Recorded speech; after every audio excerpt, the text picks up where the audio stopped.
Hello and welcome back to FNF Self Tapes. And today we are watching a French language film.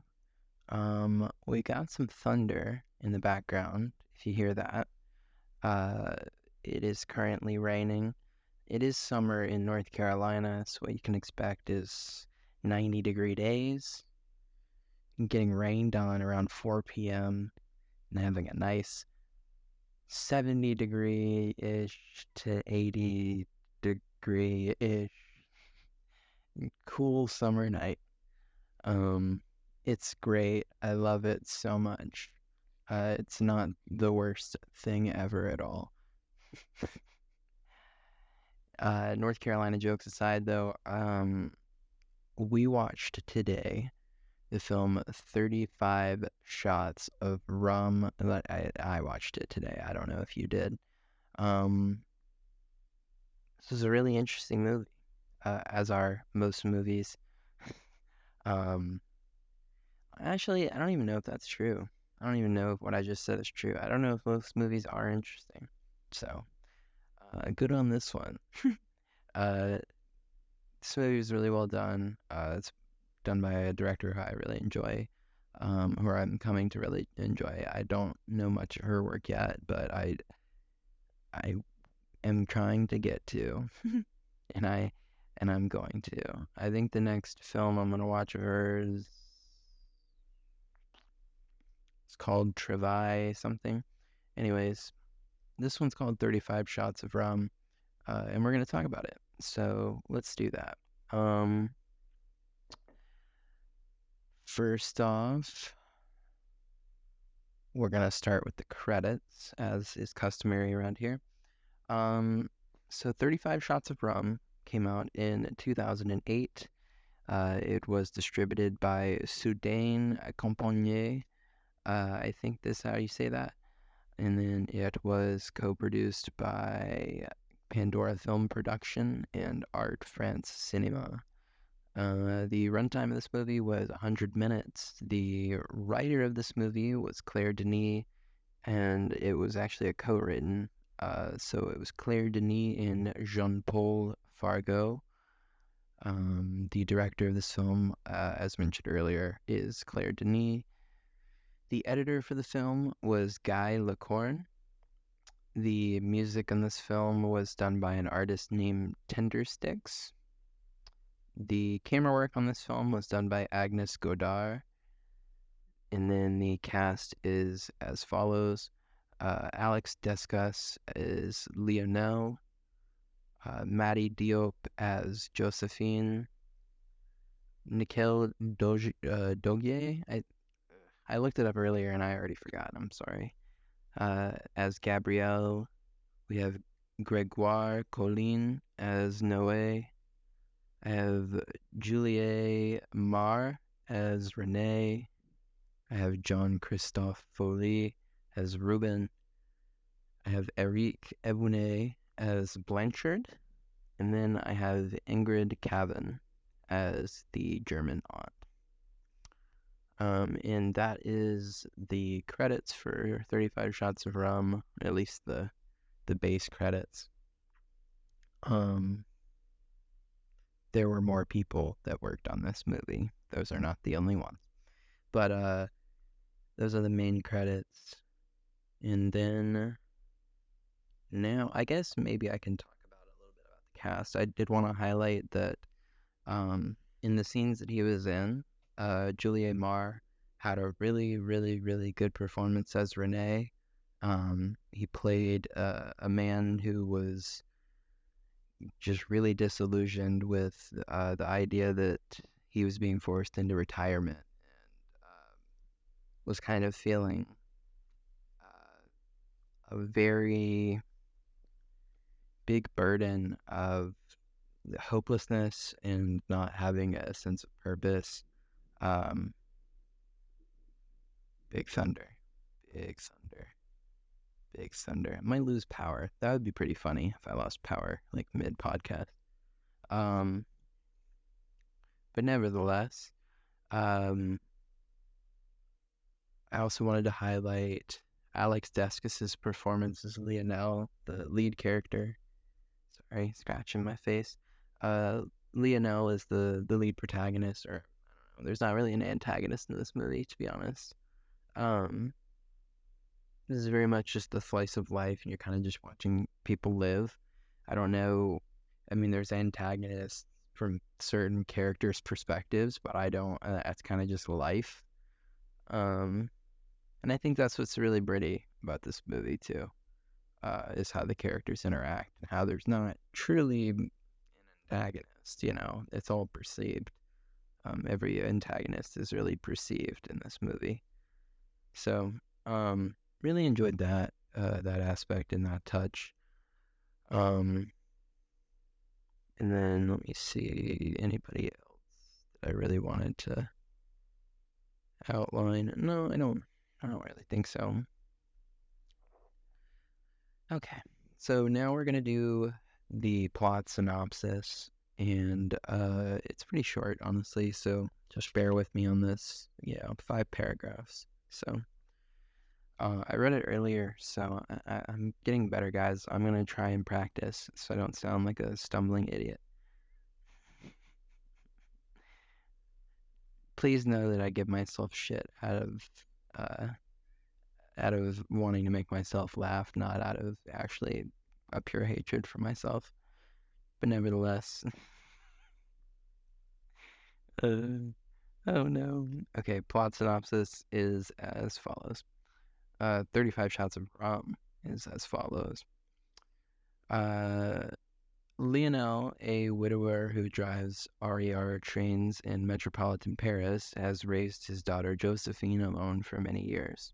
They have always shared a special bond and live a secure and contented life, somewhat isolated from others in an apartment building in a suburb of Paris. Josephine, an anthropology student, is now grown and has become a young woman, but she remains deeply devoted to her father. They have developed a loose family with some of the other residents of the building. Gabrielle, a cab driver who once had a love affair with Lionel, and Noe, a moody young man who lives with his cat and has feelings for Josephine. Noe leads a disorganized life and goes abroad often. Gabrielle appears to have feelings for Lionel, but has feelings for Lionel and motherly feelings towards Josephine. However, both father and daughter are ambivalent towards more than a casual friendship with anyone outside their special relationship. Turn page. While attending the retirement party for a colleague and friend, Lionel declines to try a customary feat of downing 35 shots of rum. His colleague appears to be lost without his job, and Lionel realizes that time is moving on. Lionel must find meaning and security in things other than his present life, lest he end up the same way. During an outing with Gabrielle and Noe, their car breaks down and the 4 friends take refuge in a closed bar. Noe shows his feelings for Josephine, and Lionel realizes that Josephine must eventually leave him. He knows that she needs to live on her own life, independent of him, and it is subtly suggested that Josephine decides to marry Noe in a scene of her emotionally charged visit to Noe's apartment. When Lionel's former colleague commits suicide on the RER tracks, Lionel has to stop his train when he comes across the body. The father and daughter then go on a long trip to visit her mother's tomb in Germany before her wedding. In the final scene, Josephine weds a nervous but happy Noe. At the party, Lionel successfully downs 35 shots of rum in celebration of the occasion. It's not clear whether he does so in joy or in sadness. He returns home to live alone. Very French movie, I have to say, right off the top. Very, very French movie. Just super sad and just depressing. Just, for no general reason whatsoever. It's just like, hey, those dark thoughts you have, let's bring that to the forefront. Like super to the forefront, like at all times. This movie like sits in its own sadness, and it truly is like every version of sad you can think of. It's melancholy. It's just downright depressing. In the bits where we have self-harm be involved. And the way that the camera work is done in those scenes is absolutely incredible, which I'll talk about later. But right now, I'm going to take a drink of my beer, and then I'm going to read the themes. So the themes are, these are the themes I have. I don't know. This is interpretive. This is interpretive. So this is not a. I'm gonna shut up. But these are not obviously concrete, but these are some themes that I noticed. Themes and ideas, I should say, that I noticed throughout the movie. So here's the list. I have beauty of simplicity, capitalism, the effects on the individual, capitalism and its effects on the individual. I should be clear on that. Coming of age, communication, verbal and nonverbal. Companionship is salvation. Then convention and rebellion.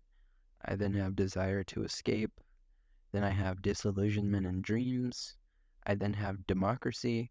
I then have empowerment. I then have facing darkness. Next one is family. Then heritage. And then I have human nature. And then individuality. Then I have isolation and its hazards. I have love and sacrifice. I have man versus self. I have nature. Then I have normality. Then I have peer pressure. And then race, social construct, vices, willpower, and then working class struggles. Relatable. But yeah, those are all the themes and ideas throughout the movie that I noticed. Like I said, super heavy movie, super dark movie. Every kind of like existential thought that you have in your brain kind of gets brought to the forefront. So, I mean, definitely keep that in mind. If this is a movie that you haven't seen. If you have seen this movie, I'm sure you can relate to that feeling that is put out in the movie of kind of a hopelessness, a feeling of not knowing what you want to do, a feeling of not knowing where you want to go. I want to say this movie kind of like really spoke to me. I did watch it in 2 parts. I was just noticing myself falling asleep because it was late at night, and I don't know why I forgot how to say late at night.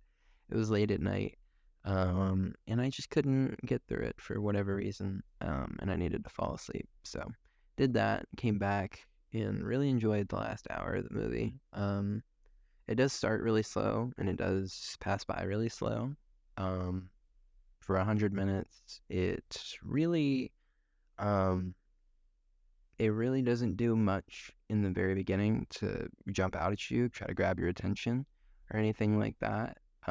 It definitely is for the people that want to stay and want to know the story and want to hear the story. So if you like movies that really meander, if you like movies that really just kind of show you what life is like in a certain part of the world, this is a great movie for you. I tend to like movies like that. Just stuff that deals with a lot of nuance, and stuff that doesn't really tell you much. You kind of have to infer a lot of the dialogue, and you have to infer a lot of even the action in the film. As it said in the plot synopsis, it's heavily implied that she gets married. It's never really shown. She's just wearing white, and then she's wearing lace gloves. So it's never really shown, and they're not wrong to say that it's only implied, because it really is. And it's never fully implied what the 35 shots of rum is a significant, or what that signifies. I don't know if that's already a celebration. If I'm a dumbass or sound like a dumbass right now, then have fun laughing at me or yelling at me. I understand. But yeah, I don't know. This movie, it's a slow burn, and but it really delivers, in my personal opinion, with in the amount of poignant, just deep emotion that it's able to deliver on. And I think a lot of that is due to Claire Denis having a great writing style, and as well as Jean-Paul Fargo. I don't know what their writing process was or anything like that, but they wrote a really sound script, and a lot of the dialogue in here, I have a lot of it, you know, notated. So we will read some of that when we get there. Actually, one of my second notes. Well, let's go ahead and do that, because my first note is about the slow opening. So let's go ahead and get into the second one.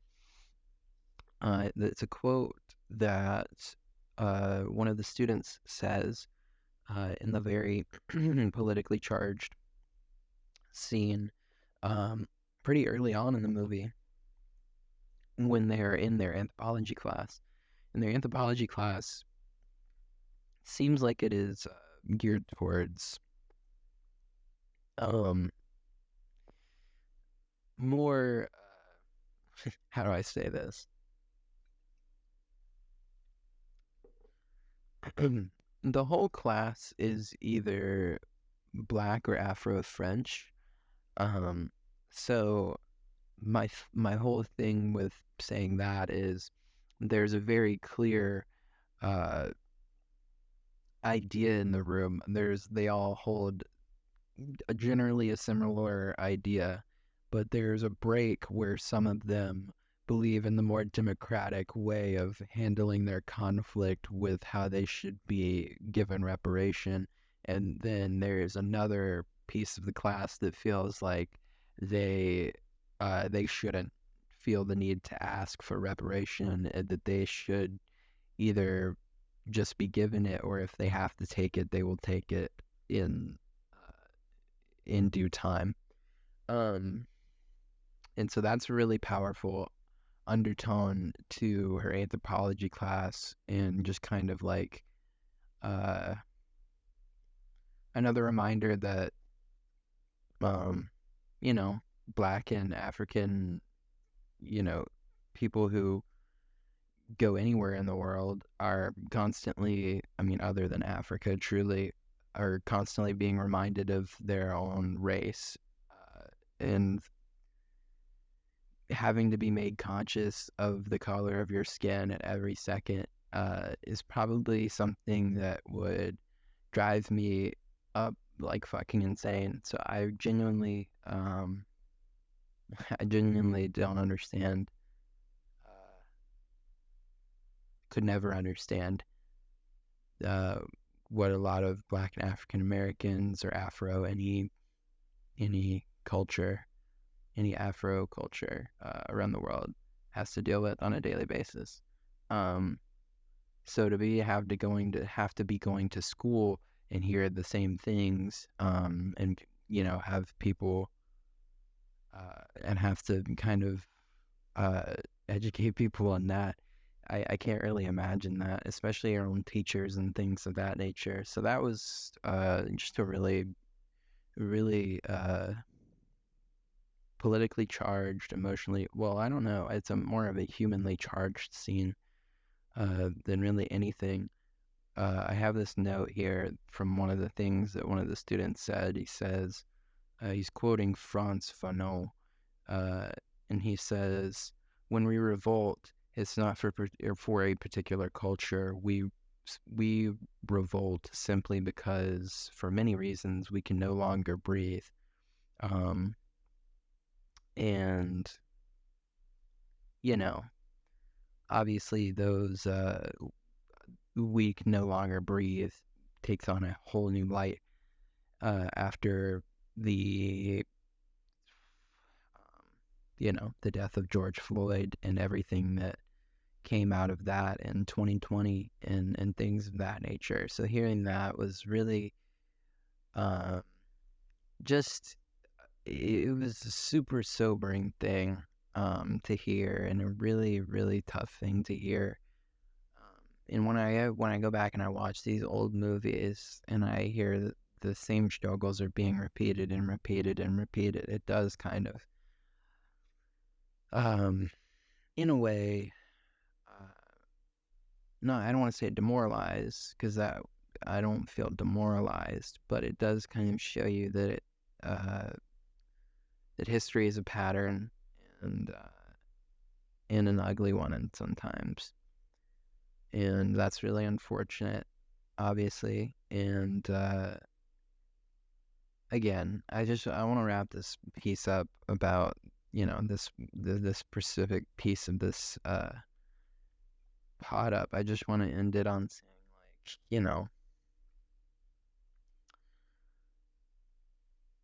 just fucking love people, man. It's really not hard.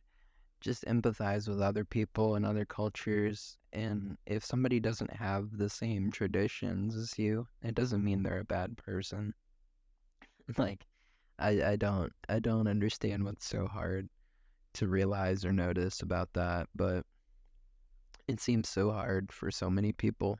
And I don't know why. I think it's human nature, but I think we're better than that at the same time. So, yeah. Just be more empathetic towards everyone. Moving on from that. Not a great segue here, but I want to note that there's a lot of B-roll footage in this movie. With him being a trained person, it's kind of a thread that's put through the whole movie. And having the mundanity of the trains going through the stations and everything like that, I think really punctuates when he finds his former coworker having killed themselves. I think it makes it so much more shocking. Since we're talking about it, I don't want to have to bring it up later. I want to talk about that one time. Very sad. Just a horribly sad thing in the movie. And a very real emotion as well of just sometimes people are not ready for their purpose to be ripped out from under them. And just another sobering thought that we are all people, and the mind is very gentle, and there's just so many heavy subjects are just touched upon in such a short amount of time. And yeah, again, just treat everyone with empathy. But another thing I just want to say about that scene, the cinematography I thought was incredible. The way that in the direction as well, and how they set these shots up. So they had a handheld cam, and it was walking with Lionel as he is discovering the body of Renee, and the person is shaking, the cinematographer, sorry, is shaking the cam, or I don't know if that's just because they're holding the camera and walking backwards. And it's got a super close up on his face, and Alex Deskis has managed to start crying in the scene, so made it even more heavily emotional. So just a great performance there by director, actor, cinematographer, and everyone really involved. And I imagine writer too. So I thought that was one of the great points of the movie, and it's one of the highlight scenes as far as technicalities go in movie making. I don't want to say it's a highlight of the movie, because I think that would be really morbid. Nevertheless, let's get down this thing a little bit. There is a point in the movie where someone is gifted an iPod, Renee, at his retirement party, is gifted an iPod, and he's like, "Oh my god!" And it seems it's treated as if it's like a big thing that he got an iPod, and I just think that's really funny. Blast of the past for me. I remember when I got an iPod Nano, and I thought my world had changed, and it had, honestly. Up to that point, uh, if you're someone that's younger than me and didn't really know about iPods, iPod was a shit when you didn't have anything else. No cell phone, but look, I got music and I got games. I think that thing had games. I want to say it had games. Nevertheless, my next note here. Probably should have hit this when we were talking about Renee, but Renee has a quote that really got me.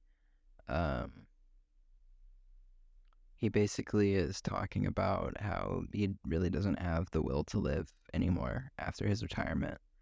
And he says the line, "I don't have this life in me. At this rate, I'll die at 100. I'm in perfect health." And really is not looking forward to 40 years of doing nothing. Just really hard to hear and listen to. I have people close to me that are type that are like, "Oh, I'm just gonna work till I die," and I'm like, that sounds horrible. If that's truly something that you want, good on you. Sorry about that. Like, I can't help you with that. There's so little dialogue in this movie. It was actually really easy for me to write down my notes, so I appreciated that. I have "Why is this woman so desperate?" That is probably in reference to Gabrielle. Her character has really weird desperation in the early part of the movie when she's waiting for Lionel to get home from I guess work. I think it was really weird. I didn't really understand why she had so much of an attachment to him when he was really not showing her like a lot of attention. I won't say he was showing her no attention, but like she had seemed aware that they didn't really like her that much, both daughter and father. So I don't know. That part really had me confused because I was like, how do you not understand that they don't really like you? But then it's like, but I think you do understand that. So why are you still coming around? But if you watch this past Friday's episode of with Loving Vincent, sometimes life is lonely and it hurts really hard. So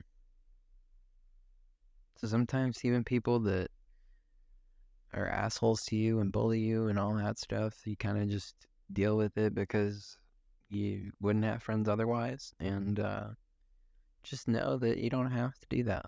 It's not always like that. People will accept you for who you are. But with that, I need to go to the break. So stick with it. Alrighty, I'm back. So to leave. Sorry, what was I gonna say? I was gonna say something that was kind of clever as a comeback in thing, but now I'm doing this, and now I seem like a dummy. To pick up where I left off. Oh, that would have been so good. That would have been so good if I nailed that. Anyway, pick up where I left off. We have everything here. Why go looking elsewhere? That was something that was said to No Way by Joe, and I thought it was really interesting. I thought it reminded me of Morvern Kalar from 2 weeks ago. Just thought it had like a really similar vibe to the sentiment that Morvern's best friend was trying to say to her is like, we have everything here in Scotland. Why would we want anything else? And I kind of got the same feeling from that line of being like, why? We got everything in France. Why you need to go anywhere else? Just thought it was fun. Little callback type of thing that I could point out. Hope you guys enjoyed it as much as I did. I really enjoyed the scene where Noe and Joe discuss their thoughts on minimalism. I don't know that there is too many movies that talk about minimalism in such a positive light. I don't such a positive light, but in a light where it kind of seems like not negative. It's talking about minimalism, Jesus, with an open mind. And that's not something that I really see often. I see often in movies where minimalism is kind of posited as this thing where this person is going through a mental health crisis and they want to sell everything and get rid of all their things. And I just think that's a very narrow way of looking at that. But that's me personally. So, yeah. Anyway, I did want to note that I thought it was really funny the way that Noe's clothes like blew up and made it look like he was wearing like a blow up doll type of thing. Shut up. We anyway, sorry. I just thought it was really funny the way that his clothes blew up and it made it look like he was like a Michelin Man type of character. It was really funny. And then he got out of the water and his clothes were still like trying to like filling up with air for no reason. It was really funny.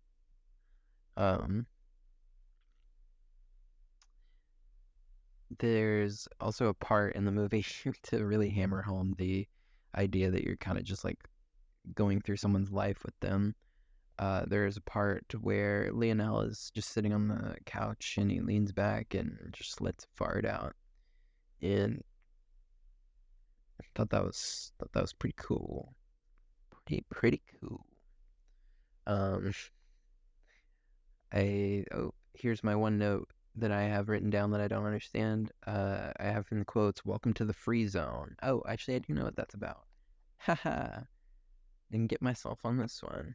So, welcome to the free zone. There was the anthropology class was protesting later on in the movie, and it was kind of trying to, in my perception, trying to make Josephine feel bad for going to school or going to the anthropology class.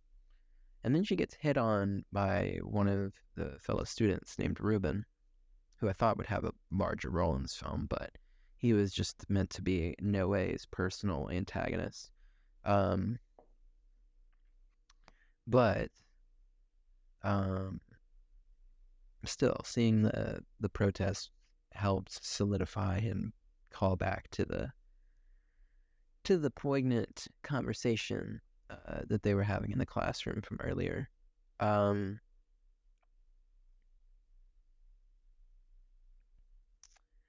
then have another quote here from Lionel, where Gabrielle is trying to pry how he feels about something, and he says, "The less you know, the better I feel." And I thought that was really fun. And then you have that basically her acting as if he's annoying her, and her seemingly being like self-aware of this, paired with an absolute horrible beer pour where it's like half of the cup is foam, beer foam. It's a horrible pour. And another guy had gotten a beer at the same time, and he got a pretty average pour. I just think it helped really cement like the overall annoyance of the situation, and I just thought it was a really nice visual touch from Denis. So shout out to her again on that one, with the visual metaphor, and the other writer, Jean-Paul Fargo. Um,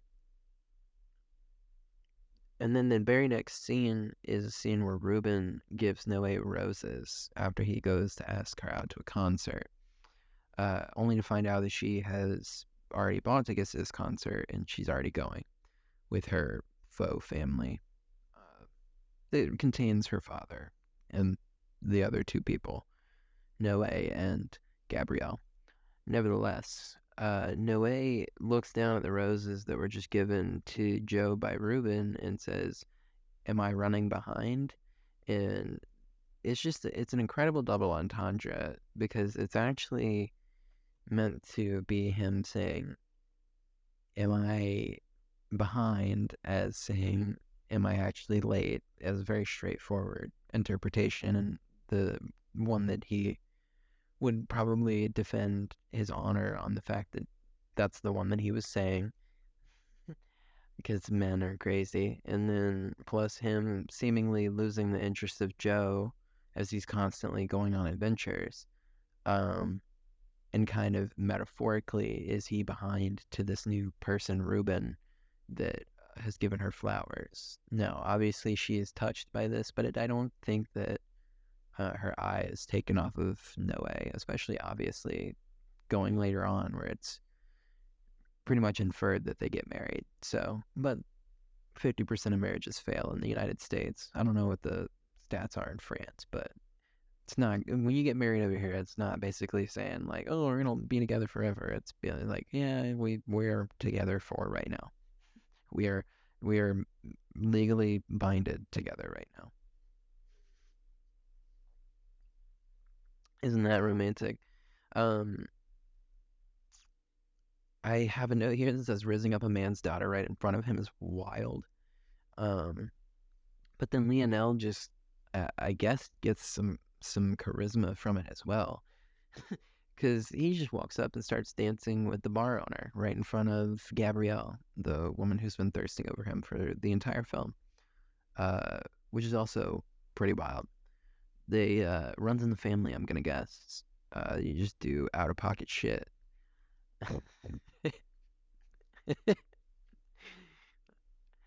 I love how my whole review is basically me trying to like vocab words you guys, and then I have like I always have one note that just has me pull out like every slang word I know. It's the funniest thing in the world, to me at least. Um,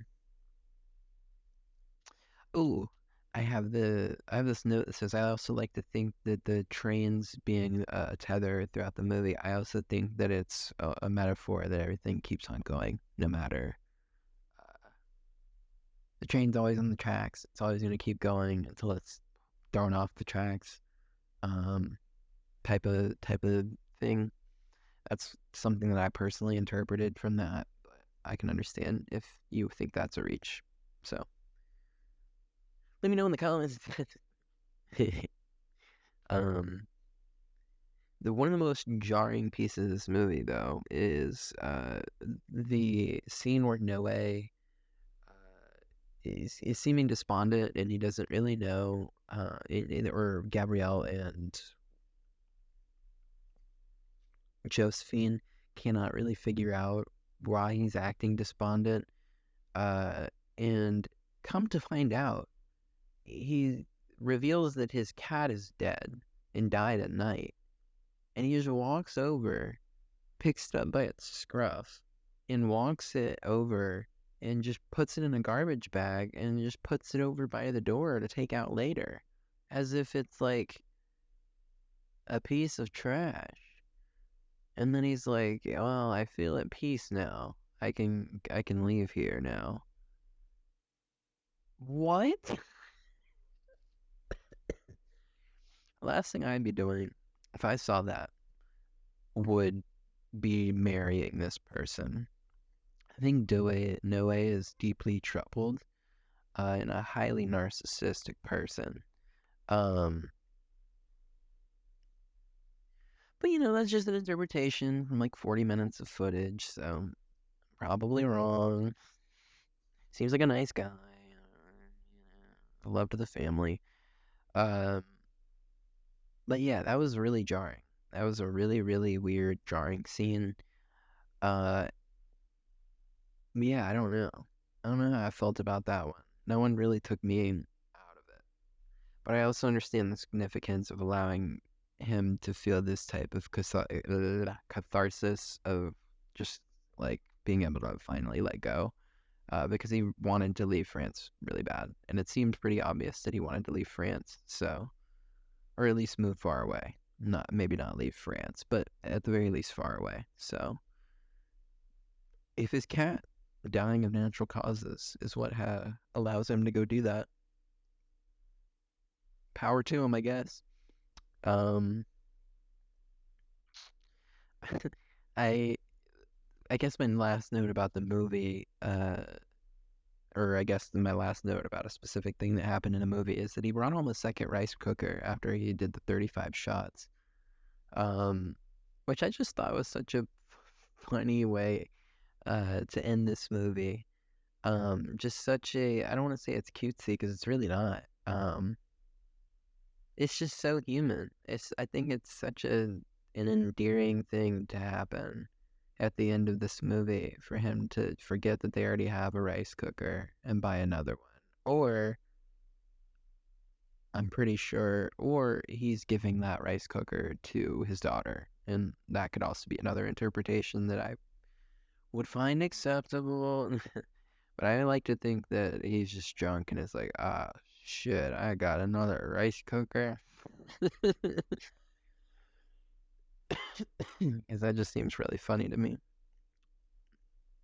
But yeah, anyway, my last four notes here, I'm just gonna run through quick.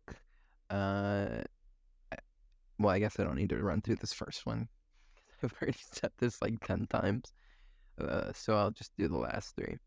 I enjoyed the cinematographer's really low saturation look. I also thought the score was extremely good, and did a really good job of painting the picture of the setting and the tone really, really well. And then I thought it was a really melancholy movie with some very, very harsh human emotions that are very much shoved in your face. But I still do think it's an endearing movie. And if somebody had asked me if I had seen it, I would say yes. And then they would say, would you watch it again? And I would say yes. So, for a foreign language film that is extremely sad, for me to be able to be like, yeah, I'd watch that again. It has to be a pretty good movie. And so with that, I'm actually going to go ahead and throw it on the list, and I'm going to let you know how good of a movie I think it is. If I can figure this out, I'm watching myself do this in the viewfinder. So that was kind of hard to get it over there, but I've already got it up here. So I have 35 Shot of Rum. This is a French film, not a Russian film. This film is also known by the name 35 Rooms. It's just how you say rum, and I guess you say shots of rum by just saying rooms. Just poking fun. But yeah, 35 shots of rum here. And I gave 35 shots of rum and 8.2. For transparency's sake, I do want to say I don't come back and look at the ratings before I put my rating on this piece of paper right here. So, know that I'm not stacking these at 8.43 and then 2. I really wasn't. It took me a second to figure out exactly how I felt about this movie. I try to do snap reactions right at the end and give my reaction. But I've started to give it an hour or so before I actually rate the movie. Right as I'm about to print this, I'll be like, okay, how do I actually feel? And then I'll put the rating on there. But puts it right around the middle of the pack. In the 5th spot out of 8 We have 8 movies, 7 episodes because of the pilot episode of FNF Self Tapes that came out on the main FNF feed. That movie was lost in translation, which now moves to number 6. And 35 Shots of Rum is right underneath The Wrestler, also from 2008, which sits at 8.3. So, pretty interesting. Portrait of a Lady on Fire still standing very tall at the top there with 9.5. And yeah, I want to thank everybody for watching this episode. If you enjoy this episode, please go ahead and give us a subscribe if you're watching on YouTube. Throw a comment down there. Give me some suggestions for movies you'd want us to watch on Self Tapes or finding new films. You can also give us a thumbs up. That helps us out. You could go follow us on Instagram and the newly launched Instagram Threads. I don't like Twitter anymore, so I'm going to use that to put out some updates and stuff like that on Twitter, or on a Twitter type app, I guess. So, if we're running late on uploads, or I'll tweet out when we're uploading threads out. Post a thread, post on threads. I don't know what they call it. I'll be threading out there. I'm going to thread the needle to you guys about when the show is coming. No, but look out this Friday for Finding New Films, the main show. My dad's going to be back on a short hiatus. It's only been, I think, 5 weeks since he was on last to do Life of Brian, but we're going to be doing the Wes Anderson film Bottle Rocket, which is his first film from, I think, 96, I want to say.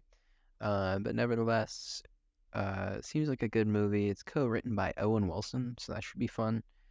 It was also, I think, his first movie as well as Luke Wilson's first movie, so it'll be fun to see all of them as really young guys just running around in Austin, Texas before it was cool. So be on the lookout for that. Next week on FNF Self Tapes, I am going to pull up the list so I can tell you. Do this every week. So FNF Self Tapes next week, we are doing the film Paris, Texas by the director Wim Wenders, I think is his name. Yeah, I think it's Wim Wenders or Wim Wender. I don't know. I'm sorry. I have not done enough research. I haven't watched the movie yet, so I haven't done research on it. Leave me alone.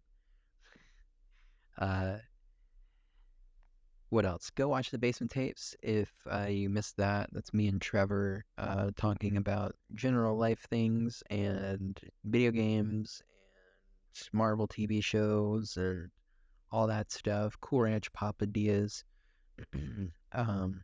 Go watch the latest episode of Greg and Jeff Give the Hi-Hat. And yeah, you can follow all of them on Instagram too and Threads. And they all get posted to the Q Cruise YouTube channel as well. If you're listening to this on audio, please follow us. Throw us 5 stars if you would. That would be fun as well. I think I've covered everything with that. So I want to say again, thank you for listening to this episode. Tune in next week. And with that, it's goodbye. I love you. Mwah.